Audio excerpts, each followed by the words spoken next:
Rebecca was 42 years old when she finally admitted to herself that something fundamental had broken inside her. Sitting in her favorite coffee shop in Portland's Pearl District, watching the autumn rain streak down the windows, she held a latte that had gone cold while she stared into space. How long had it been since she'd felt that flutter of anticipation, that electric current that used to run through her body at the thought of intimacy? 5 years? Maybe 6? Her marriage to Michael would reach its 18th anniversary in December. 18 years of partnership, shared dreams, and quiet companionship. But somewhere along that journey, Rebecca had lost herself. Intimacy with her husband had become a silent obligation, a ritual performed without presence, without genuine connection. She pretended, and she suspected he knew. "This isn't fair to either of us," she whispered to her reflection in the rain-streaked window. The decision to seek help came after a conversation with Emma, her friend from her weekly meditation group. Over herbal tea after class, Emma had casually mentioned how therapeutic work had transformed her relationship with her own body and her partner. "There's this incredible practitioner here in Portland," Emma had said, with a sparkle in her eyes that Rebecca hadn't seen in her own for years. "Sexologist Beto. He works with sexual energy, breathwork, somatic practices. Changed my life, Rebecca. Literally." 2 weeks later, Rebecca climbed the stairs of a historic building in Portland's Northwest District, her heart pounding. Sexologist Beto's practice occupied the 3rd floor of what had once been a merchant's warehouse, now converted into thoughtful office spaces. Tall windows looked out over the tree-lined streets. Beto greeted her with a genuine smile and attentive eyes. At 35, he had a presence that was simultaneously welcoming and professional. He didn't wear a clinical white coat, just a comfortable linen shirt and relaxed slacks. The space was carefully prepared. Soft lighting, cushions arranged on the floor, a subtle scent of sandalwood in the air. "Rebecca, it's a pleasure to meet you," he said, gesturing to a comfortable chair. "Tell me, what brings you here today?" The words poured out in a torrent. Rebecca spoke about her marriage, about how she loved Michael but no longer felt desire, about how intimacy had become mechanical, about the guilt she carried for not being able to truly give herself. "I feel broken," she admitted, tears finally coming. "Like an essential part of me has been switched off." Beto listened without judgment, occasionally making notes. "Rebecca, what you're describing is more common than you might imagine," he said gently. "Libido isn't a simple switch. It's a complex ecosystem influenced by hormones, emotions, relationships, trauma, stress, self-awareness. When it diminishes or disappears, it doesn't mean you're broken. It means this ecosystem needs attention and care." He explained his approach. Sessions that would combine therapeutic conversation, breathing exercises, somatic practices, and eventually, if she felt comfortable, techniques he called intimate alchemy, a deep tantric work that allowed for the recontextualization and elevation of sexual energy. "Nothing will be done without your complete consent," Beto emphasized. "This is your process, your body, your journey. I'm simply a guide, the revelation of first awareness." The first sessions focused on breathwork. Rebecca learned that she had spent years breathing shallowly, keeping anxiety trapped in her chest. "Breath is the bridge between body and mind," Beto explained as he guided her through exercises. "When you breathe deeply, you activate the parasympathetic nervous system, the one responsible for relaxation, presence, pleasure." Lying on cushions, Rebecca followed his instructions. Inhale, counting to 4, hold for 4, exhale for 6. Over time, something began to release inside her. Emotions she didn't know she'd been holding began to emerge. Sadness, anger, fear. "Don't hold back," Beto's calm voice encouraged. "Let it move through you." In the 5th session, Beto introduced somatic work. "We're going to explore where you feel, and don't feel, your body," he explained. With your consent, I'll touch specific points while you breathe and observe your sensations." Rebecca agreed, nervous but trusting. Beto began with her feet, pressing acupressure points while she breathed, then ankles, calves. Each touch was clinical yet present, respectful yet intentional. When he reached her thighs, Rebecca felt something stir. It wasn't exactly sexual arousal. It was more like dormant parts of her body were remembering they existed. "What do you feel?" Beto asked. "Tingling," Rebecca responded, surprised. "And warmth, like something is thawing." "That's beautiful," Beto smiled. "Your body is rediscovering sensation. Don't force anything. Just observe and allow." The action that changed everything. It was during the 8th session that Rebecca had her first major revelation.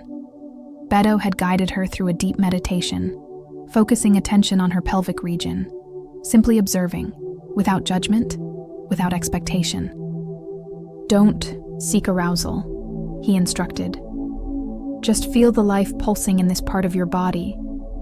Recognize that this region doesn't exist only to give pleasure to others, but is the source of your own creative power, your vitality." As she breathed and focused, Rebecca had a sudden insight that made her open her eyes, gasping. "I never did this for myself," she whispered. "Intimacy with Michael, my entire sexuality. It was always about being desired, about meeting expectations. Never about what I wanted, what I felt." Tears streamed down her face, not from sadness, but from recognition. "That's a profound revelation, Rebecca," Beto said softly.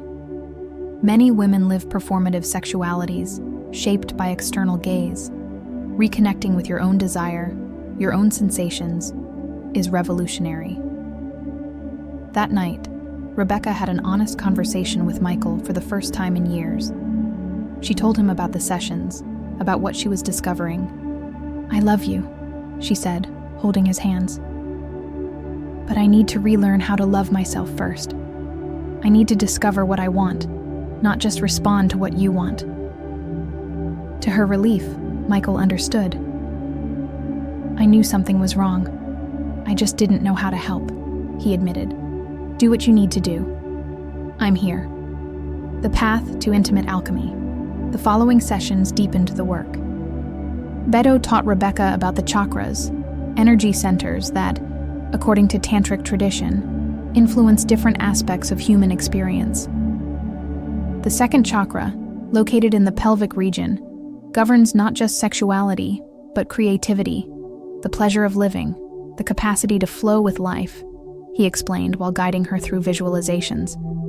When blocked, it affects all of this. Rebecca began practicing at home. Deep breathing, gentle pelvic movements, conscious self-massage. Slowly, she began to feel something she hadn't felt in years. Curiosity about her own body, anticipation, a pleasant tingling of desire. In the 12th session, Beto proposed, "I think you're ready to explore intimate alchemy, if this resonates with you." He explained carefully.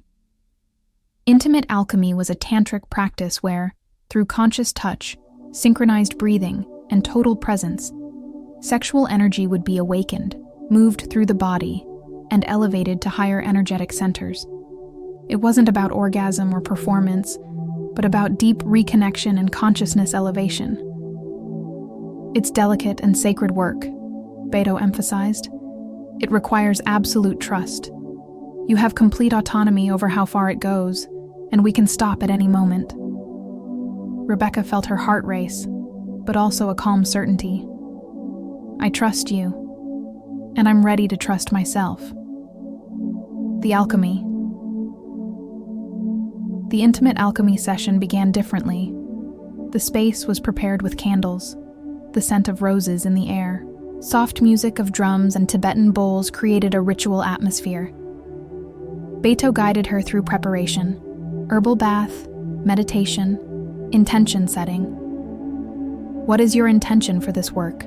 he asked. To reclaim my power, Rebecca answered without hesitation. To remember that my body is mine, that my pleasure matters, that I am whole. Lying on a massage table covered in soft fabrics, wearing only comfortable undergarments, Rebecca began the breathing exercises she now knew so well. Beto sat beside her, his presence steady, but not invasive. I'll begin by working the external energy points, he explained. Everything with touch over clothing, with complete respect. You guide the depth. His hands, warmed with aromatic oil, began working her feet, then legs, always synchronized with Rebecca's breathing. Each touch had intention. It wasn't erotic, it was awakening.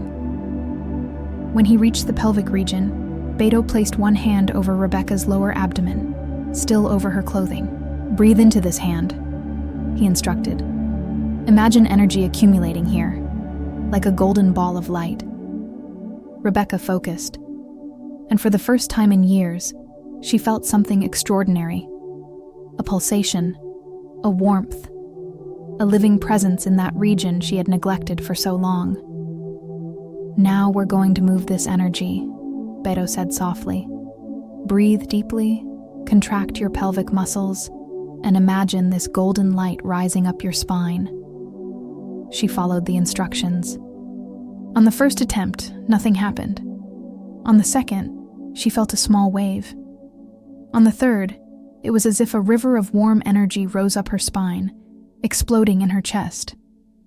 Rebecca gasped, tears instantly welling up.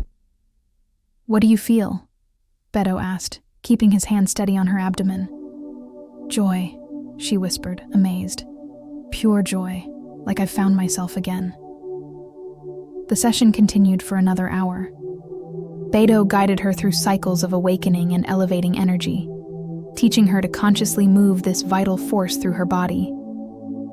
At times, Rebecca felt waves that could have become orgasm, but Beto instructed her not to seek that. It's not about climax, he explained. It's about consciousness expansion. Orgasm is just one of many possible expressions of this energy. When the session ended, Rebecca sat up slowly. She looked at her hands, at her body, and had the sensation of seeing it for the first time. The transformation. In the following weeks, Rebecca continued practicing alone what she had learned, and something magical happened. She began to feel desire again. Not the performative desire of before, but something genuine, visceral, hers. One evening, after an ordinary dinner with Michael, she kissed him with an intensity that surprised them both. Rebecca? He asked, surprised but clearly moved.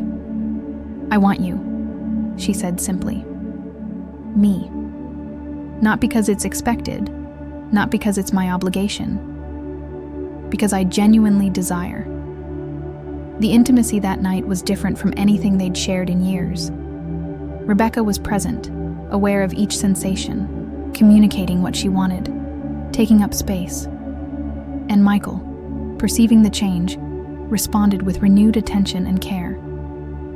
Afterward, lying embraced, Michael asked, "What happened?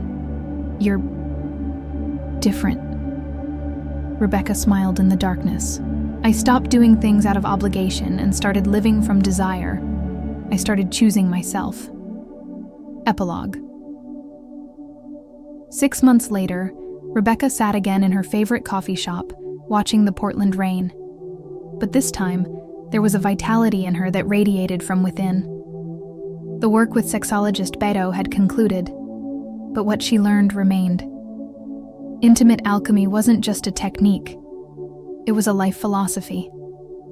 It was about honoring the body, recognizing the power of sexual energy as creative and vital force, and above all, making choices based on genuine desire, not obligation. Her relationship with Michael had transformed. They talked more, laughed more, touched each other with more presence. Intimacy was no longer a marital duty, but a celebration of connection. More importantly, Rebecca had reconnected with herself. Not just sexually, but in all areas of life. She started painting again, a hobby abandoned years ago. She established healthy boundaries at work. She prioritized her well-being. Sexual energy isn't just about sex, Beto had said in their last session. It's your life force. When you honor it, when you allow it to flow and elevate, it transforms everything in your life. Rebecca now deeply understood this truth. Opening her journal, she wrote, "Today marks 6 months since I decided to reclaim myself. I learned that my body isn't an object of others' desire, but the source of my own power. That pleasure is my right, not my obligation.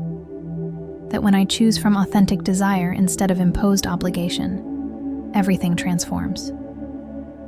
I'm still learning. There are still difficult days, but now I know I'm not broken.